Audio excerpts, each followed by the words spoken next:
오늘 함께 나누실 하나님의 말씀은 느헤미야 8장 1절에서부터 6절입니다. 찾으신 후 저와 여러분이 한 절씩 교독하도록 하겠습니다. 느헤미야 8장 1절부터 6절입니다. 이스라엘 자손이 자기들의 성읍에 거주하였더니 일곱째 달에 이르러 모든 백성이 일제히 수문 앞 광장에 모여 학사 에스라에게 여호와께서 이스라엘에게 명령하신 모세의 율법책을 가져오기를 청하매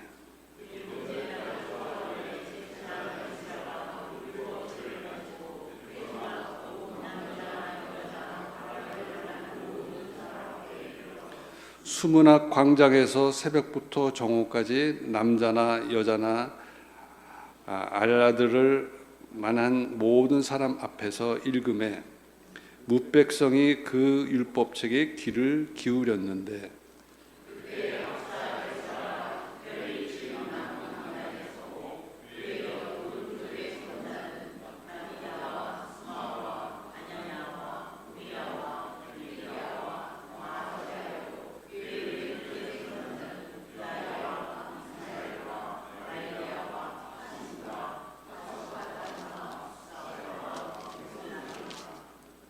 에스라가 모든 백성 위에 서서 그들 목전에 책을 펴니 책을 펼 때 모든 백성이 일어서니라.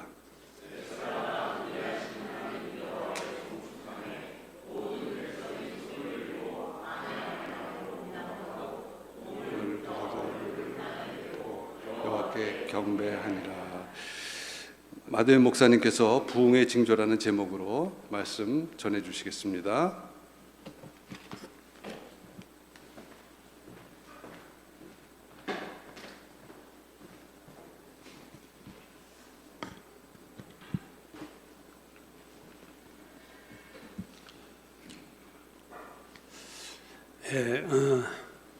제 평생에 제가 가장 제 신앙에서 제 목회에서 중요한 키워드가 부흥입니다. 그렇다고 제 목회가 부흥했다 그런 말은 아니고 제가 늘 부흥을 갈망하고 살았어요. 그러니까 우리가 학교 다닐 때 워즈워스인가 그 사람이 하늘의 무지개를 보면 나는 가슴이 뛴다. 저는 부흥이라는 단어만 들으면 가슴이 뜁니다. 그래서 제 카톡에 이렇게 글 하나 쓸 때도 제가 부흥을 기다리며 그게 제 카톡에 썼듯이 제가 목회를 이제 마무리한 때가 됐는데도 여전히 저는 기다리고 있어요. 제가 제 삶이 목회가 한 34년, 거의 35년 되고요. 동시에 학교에서 학생을 가르친 것이 34년입니다. 두 개를 같이 했었어요. 그래가지고 제가 얼마나 정신없이 살았는지 아이들도 못 돌보고 새벽 기도 설교, 수요일 날 금요철야, 주일 설교, 소그룹, 학교에서 일주일에 12시간 강의하고 그래서 제가 제 신앙생활에서 가장 못한 것이 있다면 기도입니다. 제가 해야 된다는 것을 분명히 알고 있음에도 제가 말씀에 대해서는 제가 후회 없이 하나님 앞에 정말 최선을 다했는데 말씀도 그렇게 하고 기도도 했으면 좋을 뻔했는데 학교에 있다 보니까 그 기도 부분이 많이 이렇게 갉아먹게 돼서 제가 목회를 그만두면 제가 벼르던 것이 기도였어요, 사실은. 그래서 저는 다른 거 안 하고 말씀 전하지 않고 기도만 해야겠다 생각을 했었는데 좀 이상하게 방향이 좀 이상하게 말씀을 계속 전해야 될까 하는 지금 생각을 제가 하고 있는 중입니다. 근데 저는 기도를 더 하고 싶어요. 오히려 평신도 때 제가 청년부를 우리 교회에서 목사님하고 같이 만들자 해가지고 만들었을 때 청년부가 부흥을 했거든요. 제가 평신도 때죠, 그때는. 근데 제가 목회로 들어가면서부터 제가 생각할 때 만족할 만한 부흥은 제가 경험하지 못했고, 그래서 제가 목회를 이제 마무리하면서도 부흥을 생각하는 이유는 다른 거 없어요. 제가 뭐 또 새로운 어떤 목회적인 욕심이 있어서가 아니라, 제가 기도를 할 때 제 심령이 부흥을 해야 제가 하는 중보 기도가 영향력이 있고, 제가 기도하는 분들에게 진짜 실제적인 도움이 일어날 것을 알기 때문에 하나님 저에게 부흥을 주셔서 제가 하는 중보 기도에 하나님의 많은 역사들이 일어나고 응답들이 일어나게 하소서. 제가 기도 제목이 그거예요. 오늘 말씀의 주제도 제목도 부흥입니다. 부흥의 징조. 이제 구약 느헤미야서인데요. 구약은 좀 복잡하죠. 오늘 말씀도 좀 복잡한데 사람 이름이 많이 나오고. 좀 이 본문을 설명하려면 좀 이스라엘 역사를 좀 얘기를 해야 될 것 같은데, 예루살렘 멸망 기원전 586년에 느부갓네살이 예루살렘 성과 성전을 초토화시키죠. 그리고 3차에 걸쳐서 포로로 끌려갑니다. 그래서 끌려가서 많은 유대인들의 엘리트들이 다 끌려갔는데, 바벨론으로 끌려간 그러니까 예루살렘 멸망한 횟수를 기준으로 보면은 48년 후에 바벨론이 멸망합니다. 그러니까 50년도 못 돼서 예루살렘 성전 사건이 50년도 못 돼서 바벨론이 멸망하고 페르시아가 이제 그 중동을 잡고, 고레스 왕이 이제 그때 등장하고, 고레스 왕이 칙령을 유명한 고레스 칙령을 발표하는데, 그 칙령에 의해서 유대인들이 이제 70년 만에 본토로 귀환을 하는 일이 일어납니다. 3번에 걸쳐서 귀환이 일어나는데, 제1차 귀환에 있어서 유명한 사람은 수룹바벨, 그리고 학개 스가랴. 그래서 이 사람들이 예루살렘 성전을 세웁니다. 무너진 예루살렘 제2차 성전이라고 불리는 성전을 세우고, 2차에 에스라가 돌아오고, 3차에 오늘 본문에 나오는 느헤미야가 이때 이제 돌아오게 되면서 에스라와 함께 예루살렘 성벽을 건축하죠. 그러니까 성전을 먼저 1차에 돌아온 자들이 세우고, 3차 귀환에서 돌아온 자들이 예루살렘 성벽을 세우고, 드디어 이제 온전한 나라의 모양이 이루어진 거죠. 그러니까 예루살렘 성전이 멸망한 지 70년 후에 예루살렘 성전이 건축되고, 예루살렘 성전이 건축된 후 70년 후에 성벽이 건축됩니다. 이스라엘 역사가 그렇게 됐어요. 그래서 성벽을 다 건축한, 오늘 본문의 사건 8장은 성벽을 다 건축한 이후에 일어난 사건이에요. 이젠 다 할 일을 끝냈고, 이제 오늘 이 본문이 나오죠. 오늘 이 느헤미야 8장은 느헤미야 시대 부흥 이야기입니다. 오늘 전문을 읽지 않았지만 앞부분 6절을 읽었죠. 신구약 전체에 여러 가지의 부흥 사건이 있습니다. 개인적인 부흥, 야곱의 부흥, 개인적인 부흥도 있고, 왕들 시대에 국가적인 부흥도 있었어요. 신약 성경에 나타난 부흥의 대표적인 사건은 우리가 잘 알듯이 오순절 마가다락방에 일어났던 성령 세례, 성령 충만 사건이 신약에서의 놀라운 대부흥의 사건의 시작이었고, 구약 시대의 부흥을 보면요, 특징이 있는데, 구약 시대라는 부흥은요, 그 부흥이 성전과 관련이 있거나, 성전 아니면 율법과 관련이 있거나, 그리고 그 부흥의 결과 이스라엘의 절기가 부흥합니다.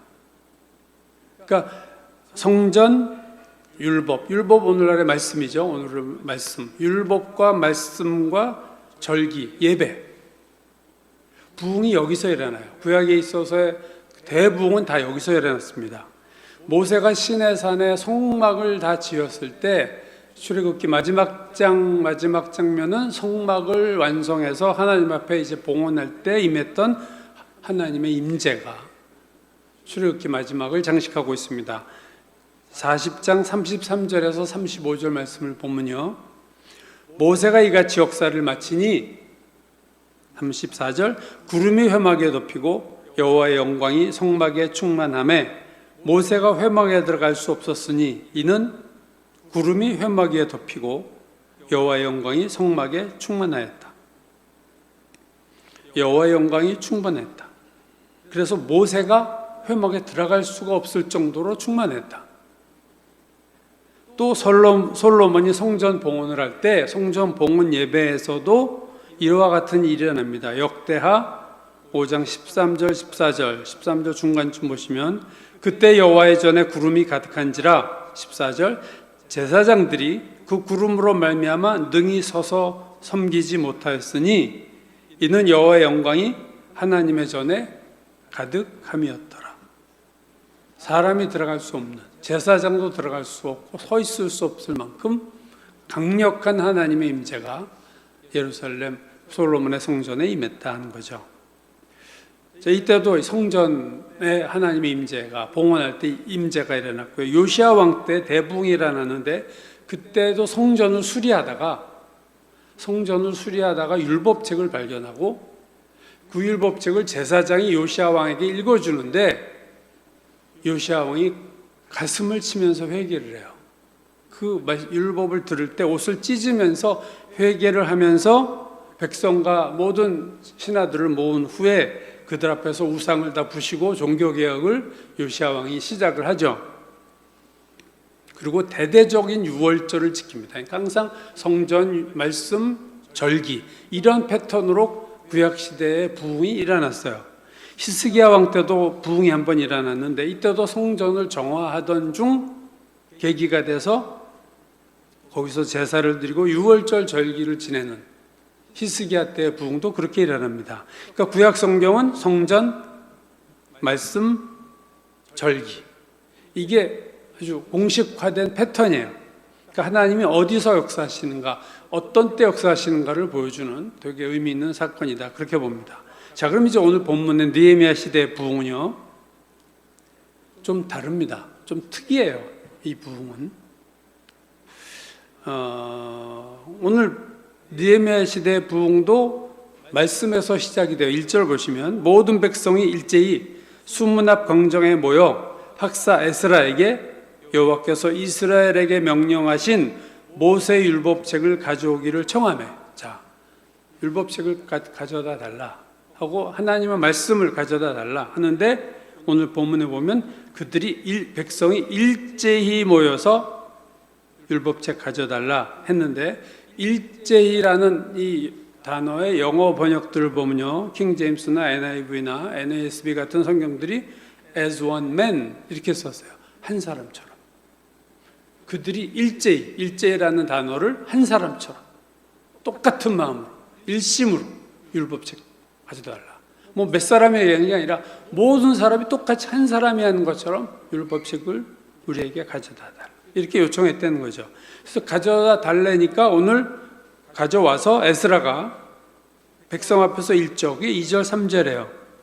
일곱째 달 초하루에 제사장 에스라가 율법책을 가지고 회중 앞 곧 남자나 여자나 알아들을 만한 모든 사람 앞에 이르러 수문 앞 광장에서 새벽부터 정오까지 남자나 여자나 알아들을 만한 모든 사람 앞에서 읽음에 뭇 백성이 그 율법책이 귀를 기울였는데, 자, 백성들이 귀를 기울였다. 뭇 백성이 귀를 기울였는데 귀를 기울인 시간이요 새벽부터 정오까지입니다. 거의 6시간이에요. 여러분 6시간 드리는 예배에 참석하신 적이 있나요? 여러분의 평생 6시간 예배가 있었냐고요? 온 백성이 6시간을 율법책에 귀를 기울였다. 새벽부터 정오까지.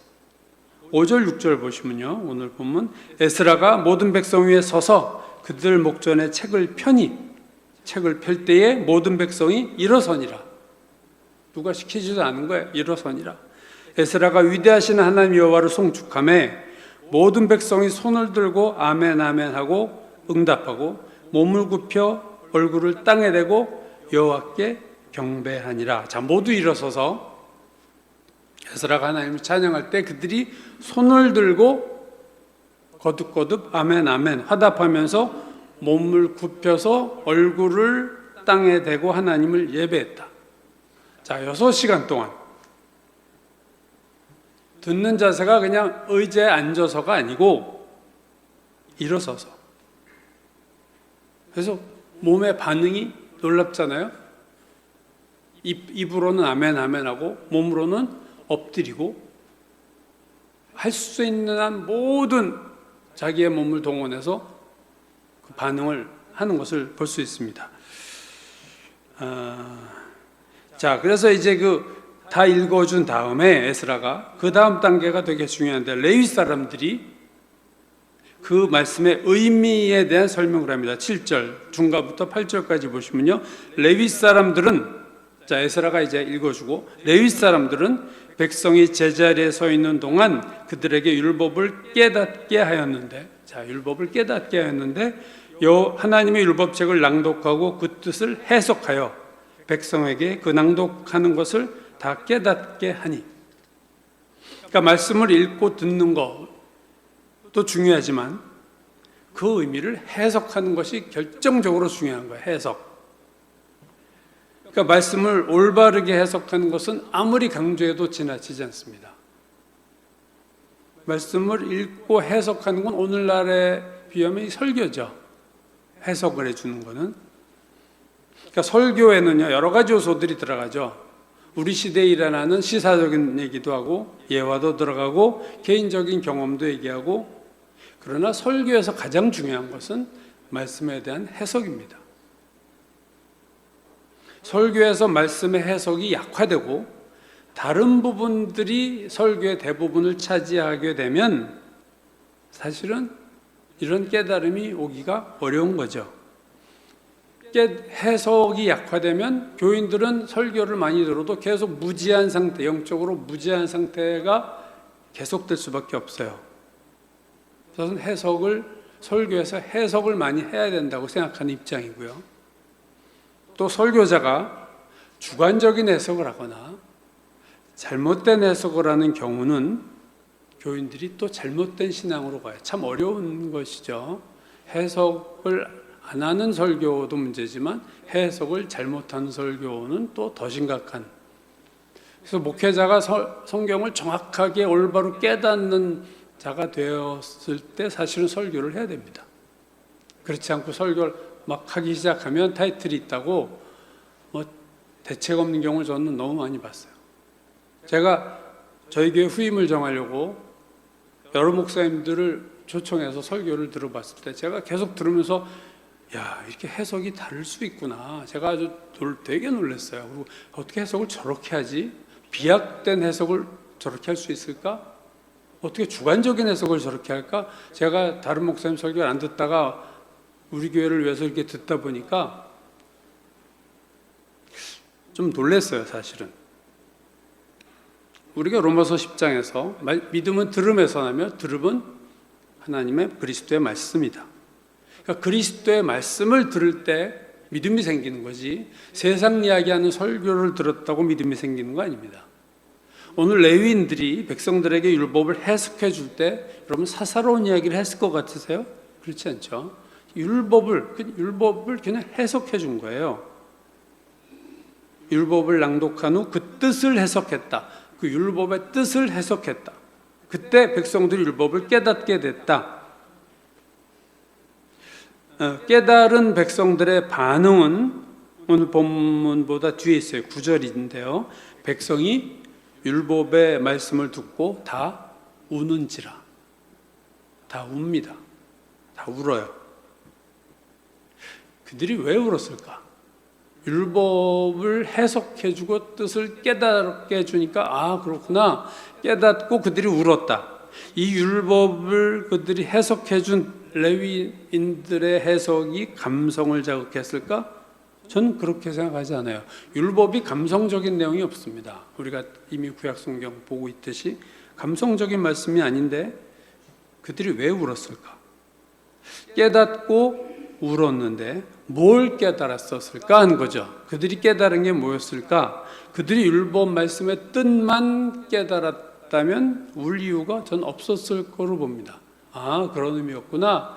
깨달았을 때 고개를 끄덕거릴 수도 있어도 울 수는 없죠.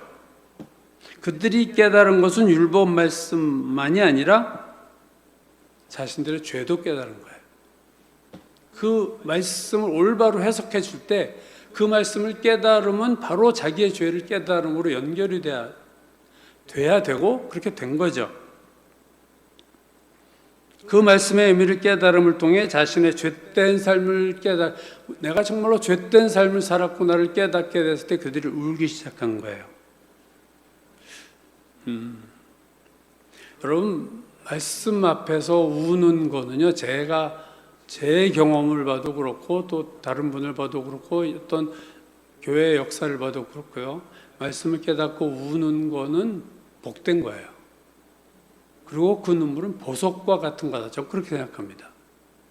드라마 보고 막 우는 거는 좀 싸구려 눈물이지만 말씀을 듣고 우는 거는 이거 진짜 귀한 거예요. 우리 고등학교 동기들 그 카톡방 같은 밴드가 있는데 거기 올라오면 뭐 별 수다스 이렇게 수다들이 많아진지 몰라. 나이가 들으니까 남자애들이 왜 이렇게 수다들이 많아가지고 별 얘기 다 하는데 드라마 보고 운 얘기도 하고. 근데 공감하고 나도 울었어. 이런 애들이 또 댓글이 줄줄이 다는 거 보고 야 늙게 늙었구나. 이제 막 여성스러워졌나. 왜 이렇게 우는 드라마 보고 우는 애들이 많아졌어. 그랬어요. 그렇게 나이 들면 울어요. 마음이 감성적이 되고 남성 호르몬이 줄어서 그런지. 근데 말씀을 듣고 깨닫고 자기 죄를 생각하며 우는 것은 이건 복된 거예요. 히스기야가 울었잖아요. 너 이제 죽을 거니까 정리해 했을 때 그가 통곡을 했을 때 하나님이 예언자를 통해서 내가 내 눈물을 보았다. 하나님 보시는 게 우리가 우는 거예요. 하갈이 그 사라의 첩이었죠. 근데 이제 아내가 돼서 이스마엘을 낳고 하니까 본 부인이 이제 사라가 질투를 해서 내쫓게 하잖아요. 그래서 아들하고 내쫓김을 당해서 막 울 때 주의 전사가 나타나잖아요. 하나님은 우리에게 언제 역사하시는가 보면, 언제 부흥이 일어나는 것을 보면 울 때입니다. 말씀을 듣고 울 때. 그건 정말로 귀한 거예요. 부흥의 출발은 기쁨이 아니라 눈물입니다, 여러분. 지난번 제가 마가복음 할 때도 복음의 시작이 회개라고 했어요. 그죠? 복음이 굿뉴스인데, 그 내용이 굿뉴스인데, 좋은 소식인데, 그 굿뉴스가 듣는 자에게 굿뉴스가 되려면 듣는 자가 회개해야만 굿뉴스가 되는 거예요. 회개하지 않는 자에게 아무리 예수가 우리를 위해서 십자가에서 죽으셨다 해도 굿뉴스가 아닌 겁니다. 내가 회개해야 굿뉴스가 복음이 시작되는 것처럼 부흥의 시작도 눈물입니다. 내 죄를 깨닫는 데서 부흥이 시작돼요. 눈물이 흐르는 거죠. 백성들이 우니까 지도자들이 말려요. 왜냐하면 오늘이 축제날이다 그런 얘기를 하는데, 이때가 여러분 7월 1일입니다. 이스라엘 달력으로 7월 1일이 가을절기에서 나팔절, 가을절기의 시작이에요. 그러니까 나팔절이었어요, 이날이. 그러니까 오늘 절기니까 울지 말자 그랬더니 백성이 그 말에 순종해서 눈물을 이렇게 멈춰요. 그래서 12절 보시면 오늘 뒷부분이죠. 모든 백성이 곧 가서 먹고 마시며 나누어 주고 크게 즐거워하니, 이제 다시 축제 절기로 넘어갔어요. 그리고 이제 그 다음날 7월 2일입니다. 지도자들이 이번에 모여요. 에스라를 중심으로 모인 게 13절인데요. 그 이튿날 뭇 백성의 족장들과 제사장들과 레위 사람들이, 일반 백성이 아니에요. 족장들, 제사장, 레위 사람들이 율법의 말씀을 밝히 알고자 하여 학사 에스라에게 모였다. 이게 심화 과정이에요. 쉽게 말하면 그들이 이젠 더 깊이 알고 싶은 거예요. 지도자들이 말씀에 더 깊은 의미를 알고 싶다 해서 에스라에게 이제 모여서 그들이 그 지도자들이 알게 된 것이 뭐냐면, 그 다음 이제 14절 15절인데요. 제가 천천히 읽을게요. 율법에 기록된 바를 본즉 지도자들이 모세를 통하여 명령하시기를 이스라엘 자손은 일곱째 달 절기에 7월 달 절기에 초막에서 거할지니라 하였고 또 일렀으되 모든 성읍과 예루살렘에 공포하여 이르기를 너희는 산에 가서 감람나무 가지와 들감람나무 가지와 화석류 나무 가지와 종려나무 가지와 기타 무성한 나무 가지를 가져다가 기록된 바를 따라 초막을 지으라 하라 한지라. 자, 이들이 뭘 깨달았냐면 지도자들이 초막절을 지키라고 하셨구나. 이게 7월 15일부터예요. 7월 1일이 나팔절이고 가을절기죠. 이게 지금 가을절기가 나오는데 15일부터 21일까지는 초막절을 지키라는 율법이 있다는 것을 그동안 몰랐다가 포로 끌려서 돌아온 다음에 안 거죠. 왜냐하면 이 세대들은 바벨론에서 태어난 세대거든요. 포로로 있을 때. 그러니까 뭐 알릴 게 없잖아요. 율법에 대해서. 아, 초막절을 7월 일곱째 달 절기에 초막절을 지키라고 하셨구나 해가지고 초막절을 지켜요. 그러니까 봄절기가 있고 6월절 중심으로 한 가을절 절기는 나팔절 7월 1일, 속죄일, 대속죄일 7월 10일, 그리고 초막절 7월 15일부터 21일. 이게 가을절기가 또 7월에 모여 있습니다. 지금 이 절기가 회복되는 거예요. 그래서 이들이 초막절을 짓고 일주일 동안 정말 커다란 이제 절기 행사를 하죠. 자, 이 행사가 어떠했는가가 중요한데 8장 17절에서 이렇게 말씀하고 있어요. 사로잡혔다가 돌아온 회중이, 자, 포로로 끌려갔다 돌아온 회중이 다 초막을 짓고 그 안에 거하니, 자, 초막절을 지켰는데 그 다음 말이 참 의미 있죠. 눈의 아들 여호수아 때로부터 그날까지 이스라엘 자손이 이같이 행한 일이 없었다. 여호수아 때면은요, 한 800~900년 전이거든요. 지금 가나안에 이제 들어가기 시작한 그때부터 지금까지 초막절을 이렇게 지킨 때가 없었다. 수많은 초막절을 그동안 지켰는데 이스라엘이 느헤미야 시대처럼 지킨 적이 없었다. 아주 최고의 초막절을 행사를 한 거예요. 이게 부흥에 일어나는 결과죠. 전무후무한 초막절을 지켰다. 근데 의미 있는 거는요, 이러한 전무후무한 역사는요, 유명한 히스기야 시대 부흥이나 요시야 시대 부흥에도 있었어요. 먼저 요시야 시대는 이제 6월절을 지키는데 한번 볼까요? 열왕기하 23장 22절 23절 말씀입니다. 사사가 이스라엘을 다스리던 시대부터, 사사 시대부터 이스라엘 여러 왕의 시대와 유다 여러 왕의 시대에 이렇게 6월절을 지킨 일이 없었더니 요시야 왕 18째 해에 예루살렘에서 여호와 앞에 이 6월절을 지켰더라. 자, 이 요시야 시대 6월절은요, 아까 초막절이었죠. 이번에 6월절인데 사사 시대 이후로 북이스라엘 남유다 걸치면서 이렇게 6월절을 지킨 적이 없었다. 최고의 6월절을 지켰다. 이게 부흥의 시대에 일어난 일들이죠. 전무후무한 예배, 우리식으로 하면 이런 예배를 드린 적이 없었다. 교회 역사 이래로, 어떤 한 교회 역사 이래로 이러한 예배를 드린 적이 없었다. 이런 얘기를 한 거죠. 히스기야의 부흥 시대에는요, 좀 특이한 게 6월절을 일주일 동안 6월절을 지키는데 이때는요, 또 일주일을 지켰어요. 14일을 6월절을 지켰습니다. 연이어서 지켰어요. 역대하 30장 23절 온 회중이 다시 7일을 지키기로 결의하고 이에 또 7일을 즐겁게 지켰더라. 또 한 번. 그리고 그 다음 보시면요, 26절 27절 예루살렘에 큰 기쁨이 있었으니 이스라엘 왕 다윗의 아들 솔로몬 때로부터 이러한 기쁨이 예루살렘에 없었더라.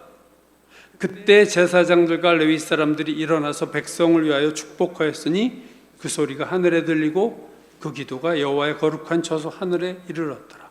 자, 이때 히스기야 왕 때 6월절이 역대급인 것은 솔로몬 이후로, 뭐 이게 기가 막히죠. 뭐 사사시대 이후로, 솔로몬 이후로, 이때 초점은 기쁨이에요. 히스기야 왕 때와 같은 기쁨이 있었던 적이 없었다. 6월절의 기쁨이 최고였다. 히스기야 왕 때. 느헤미야 시대, 오늘 본문에 나온 느헤미야 시대는 초막절이었는데 더 거슬러 올라가서 여호수아 시대부터 이런 초막절을 지킨 적이 없었다. 그러니까 부흥의 시대와 절기를 지키는 이 세 히스기야, 요시야, 느헤미야 최고의 절기를 지켰다. 결국 그거 아니겠어요? 이런 절기를 지킨 적이 없었다. 이런 예배를 드린 적이 없었다. 여러분도 아마 여태 평생 신앙생활 하시면서 기억되는 예배가 한두 개 있을 거야. 정말로 내 생전에 그런 예배를 드린 적이 없었다. 저도 있어요. 자, 축제가 이제 7월 15일부터 22일까지 이런 놀라운 축제가 끝났고 며칠 지나서 7월 24일이 됐을 때 그때 일어난 일을 느헤미야 9장 1절 이하가 이렇게 말씀하고 있습니다.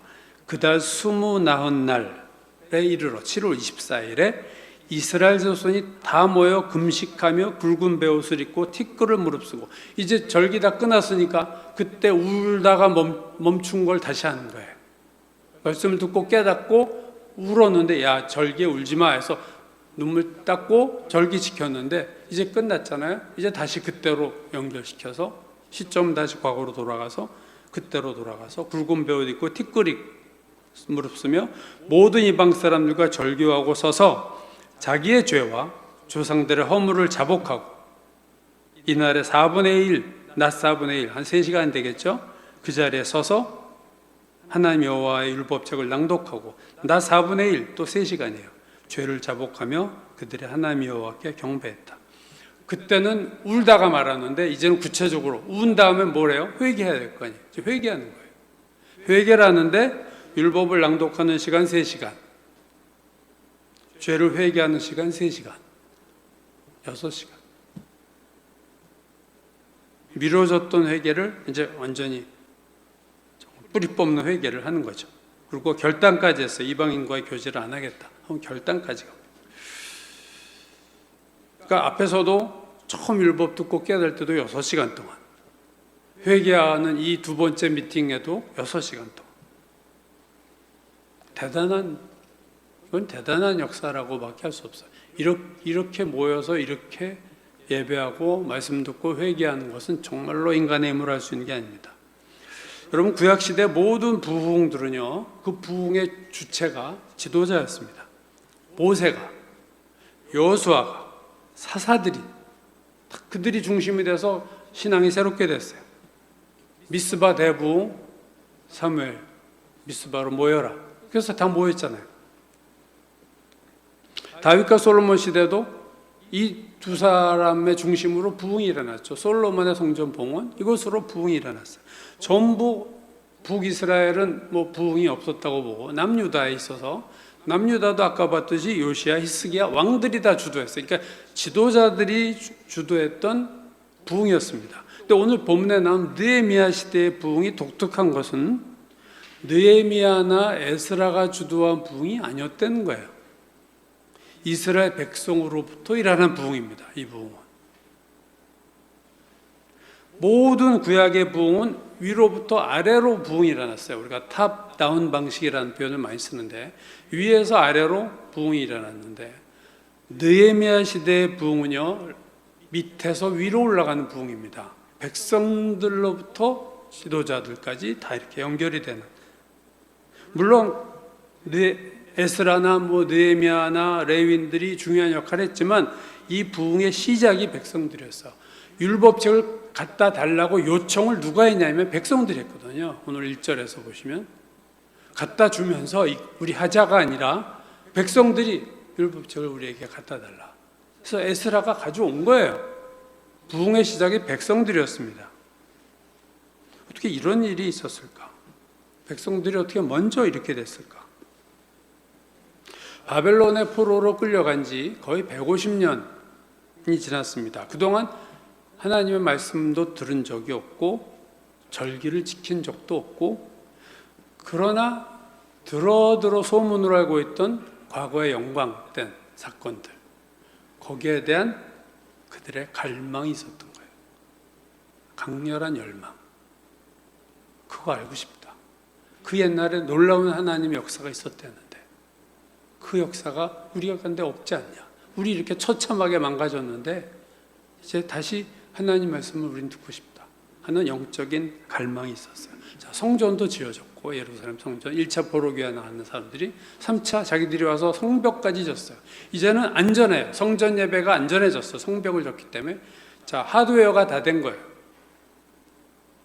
이제 그 안에 들어갈 그 무엇이 없잖아요. 지금 성전만 있지. 그래서 하나님 말씀을 알고 싶다. 이들이 되게 적극적이었죠. 앞에서 보면 모든 백성이 한 사람처럼 모였다. 그들이 다 손을 들고 입으로 아멘 아멘 하고 몸을 엎드려 절했다. 그러니까 바디 랭귀지예요. 온 몸이 하나님에 대한 열망이 가득했었던, 몸을 굽혔고 얼굴을 땅에 대고 입으로는 아멘 아멘 했고 다리로는 일어섰고 가져오기를 청했다. 읽어줬더니 6시간 동안 말씀을 들었어요. 이걸 한마디로 말하면요, 이스라엘 백성은 한마디로 부흥을 맞을 준비가 된 상태였습니다. 영화나 드라마 촬영할 때 카메라가 이제 움직이고 연기 시작을 알리는 구호가 있죠. Ready, go 하면 이제 카메라가 돌고 연기가 시작이 돼요. 그때 Ready, go 하죠, 감독이. 육상에서 달리기 할 때, 요즘 동계올림픽도 하지만 먼저 심판원이 총을 들고 레디 합니다. 그죠? 그래서 탁 쏘면 고! 뛰는 거예요. 여러분 100m 육상 할 때 보세요. 뛸 준비가 다 돼 있잖아요, 선수들이. 그냥 몸이 막 앞으로 쓰러질 것 같아요. 어떤 사람은 막 쏘기도 전에 뛰어가지고 또 탈락하기도 하고. 그만큼 준비가 됐어요. 막 앞으로 달려가고자 하는 열망. 오늘 이스라엘 백성, 본문의 이스라엘 백성도 마찬가지입니다. 레디가 된 거예요, 레디. 하나님 말씀 받을 준비가 됐어요. 말씀 좀 가져다 달라. 교인들한테 저는 그렇게 생각해요. 이렇게 목회자가, 제가 카톡방에서 수도 없이 큐티가 제가 큐티한 걸 올려줬지만 그걸 아무리 오래 해도 신앙들이 안 변해. 본인이 읽어야 되거든, 본인이. 그러니까 목사가 해준 큐티한 거를 읽는 것으로 나는 큐티한 것과 같은 생각을 하시는 것 같아요. 아니죠. 그래서 어느 순간 제가 이건 의미 없다 해서 제가 스탑했어요. 이들은요, 율법의 내용을 몰랐잖아요. 지금 하나님 말씀의 내용은 몰라요. 그래서 읽어달라고 요청한 거예요. 내용은 모르지만 사모함이 가득했다는 거죠.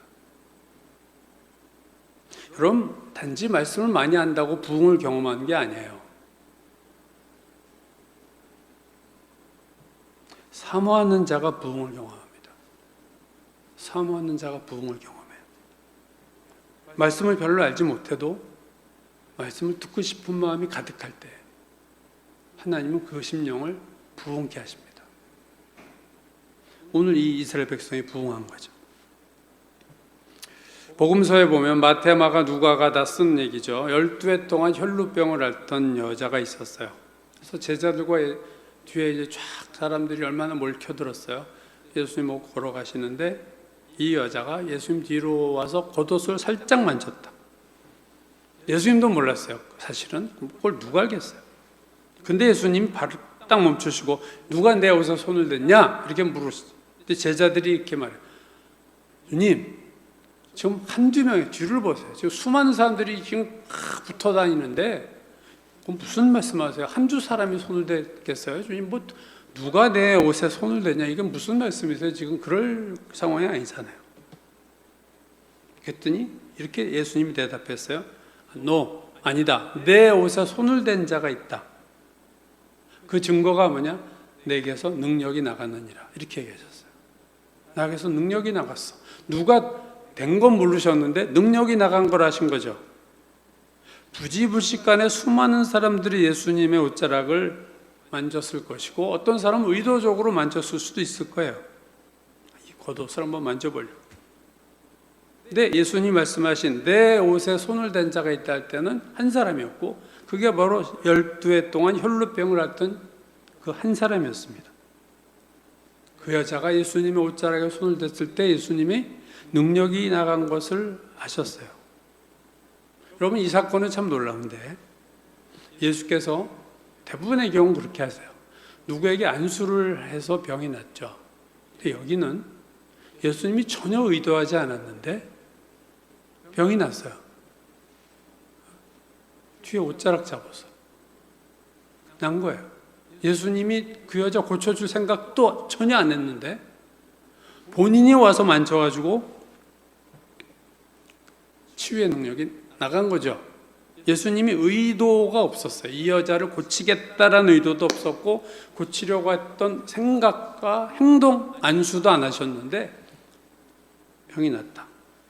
그 어떻게 이런 일이 일어났을까에 대해서 성경이 이렇게 말합니다. 마태복음 보시면 12해 동안이나 혈루증을 앓던 여자가 예수의 뒤로 와서 그 겉옷가를 만지니 이는 그 이유는 왜 이렇게 만졌느냐? 그 이유는 자기 마음에 여자의 마음에 그 겉옷만 만져도 구원을 받겠다 함이라. 이겁니다. 초점이. 나는 예수님의 겉옷만 만져도 나을 수 있어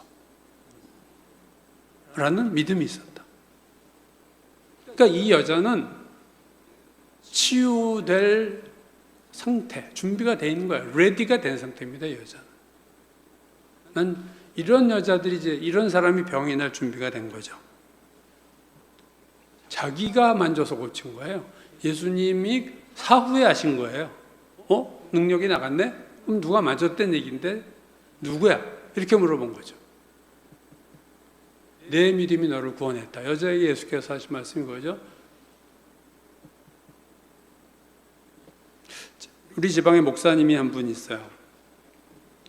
저에게 후임으로 오신 목사님인데 그분은 총각 집사님 때 신유 사람 병도 고치는 집사 때 은사 받았어요. 총각 집사가 귀신도 쫓아낸 적이 있어요. 근데 오히려 목회하고 나서 사모님이 그런 걸 되게 싫어해요. 어떤 사람 병자하고 막 씨름하다가 일주일 만에 들어왔는데 막 제대로 먹지도 못하고 병원 났는데 자기 남편 꼴이 말이 아니야. 여보지 그런 거 좀 하지 마. 그래서 안 하다 보니까 은사가 많이 사장이 돼서 지금 그런 게 또 없어졌어요. 근데 그 목사님이 저한테 한 얘기가 참 감동적이었어요. 자기 젊었을 때 친구가 있는데 그러니까 신앙 어떤 목사가 아니라 그냥 평신도예요. 근데 그 친구가 갑자기 자기 부르더래요.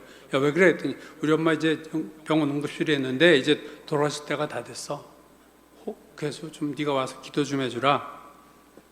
그래서 가족들 다 부르고 이제 임종하는 장면에 이제 이 친구가 간 거예요.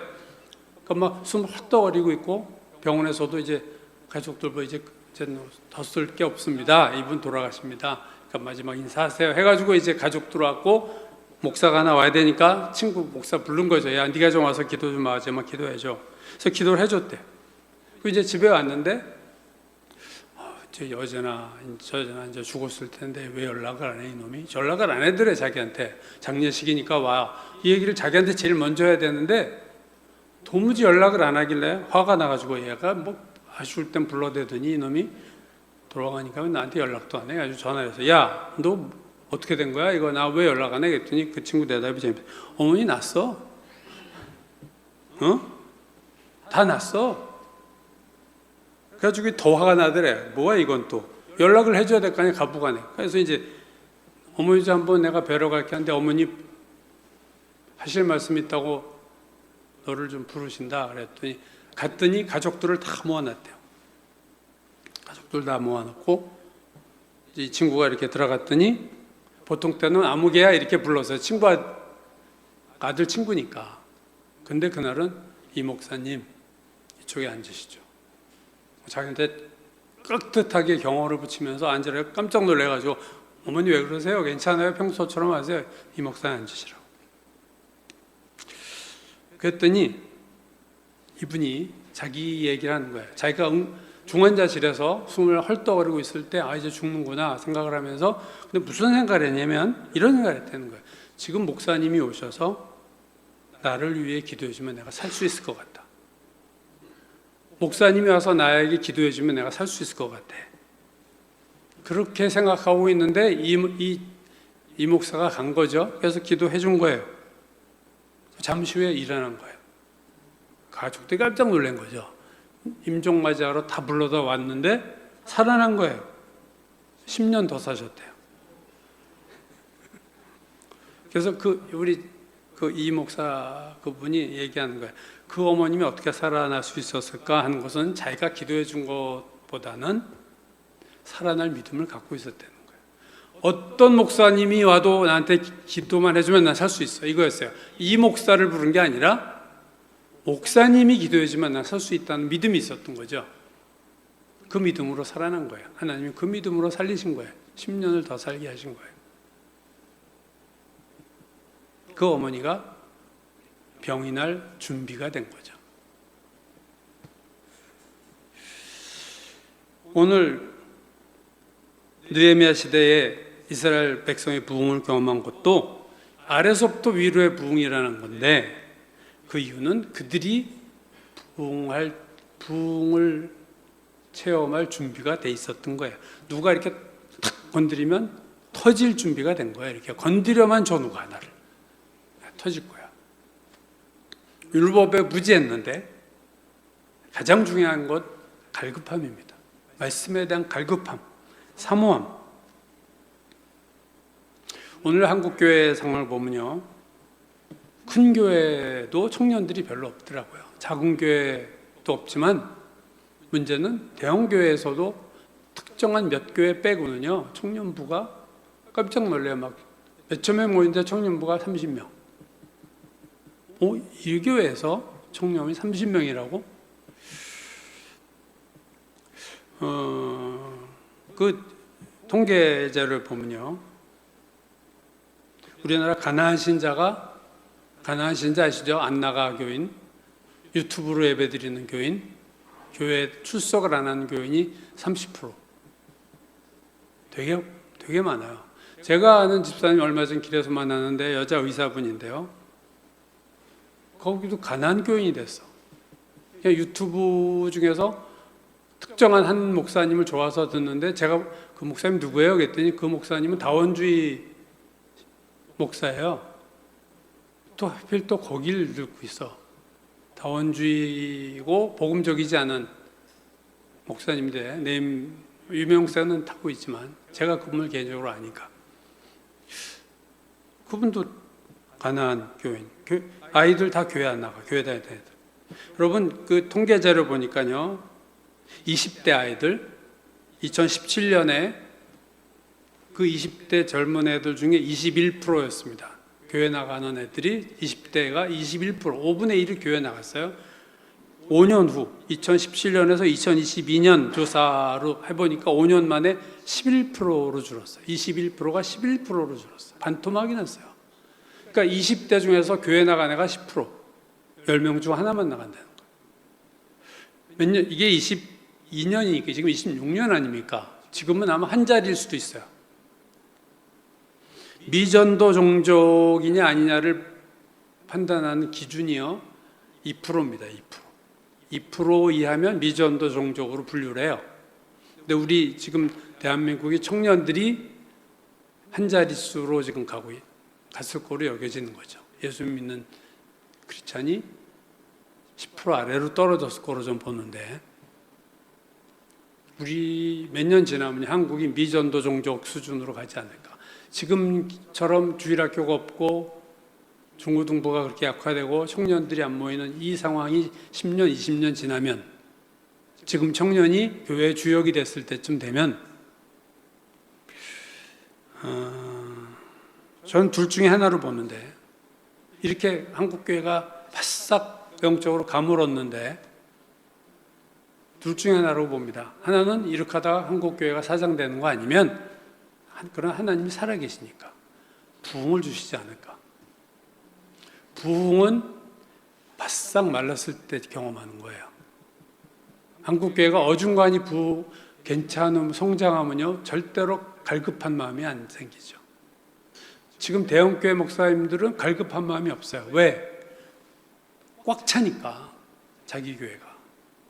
제가 우리 지방에 있는 교회 우리 지방에 집회가 있어서 갔더니 본당에 3층에 방송으로 예배 듣고 사방에 그래서 내가 그랬어. 우리 옆에 있는 목사님은 이거 초대교회에 온 것 같아. 내가 이건 사방에서 텔레비로 설교 듣고 딱 나오면 겨울이지.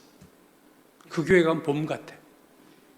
그러니까 그 대형교회 목사님들이 영향력 있는 목사님이 경험을 해야 우리 교회 나라를 위해서 더 할 텐데 자기 교회가 하니까 우리 그 교회 장로님 저와 제가 아는 분이 그래요. 목사님 우리 교회는요 전도할 필요 없어요. 그냥 와요. 그냥. 대형교회도 줄어들면 그때 갈급한 기도가 할래나? 한국교회가. 저는 한국교회가 부흥하기를 늘 기도하는데 하나님 그 옛날 주셨던 부흥을 한국교회에 다시 한번 주셔서 젊은 목사들이 새로워지고 젊은이들이 모여드는 주일학교가 다시 부흥하는 그런 부흥을 한국교회에 주십시오. 저는 그 기도를 해요. 근데 한국교회가 부흥하지 못해도 한 교회가 부흥할 수 있습니다. 갈급함이 있으면. 그 교회가 갈급함이 있으면. 한 교회가 부흥하지 못해도 한 가정은 부흥할 수 있어요.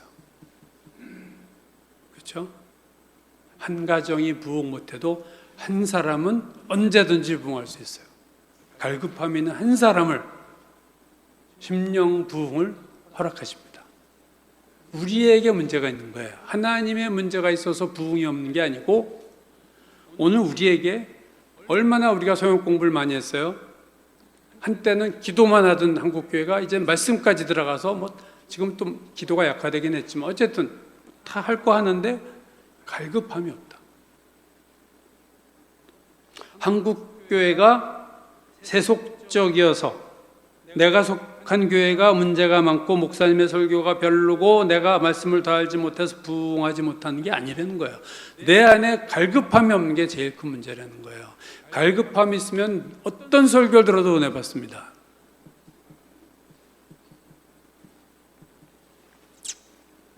가장 중요한 거는 오늘 한국교회가 갈급함이 없어요.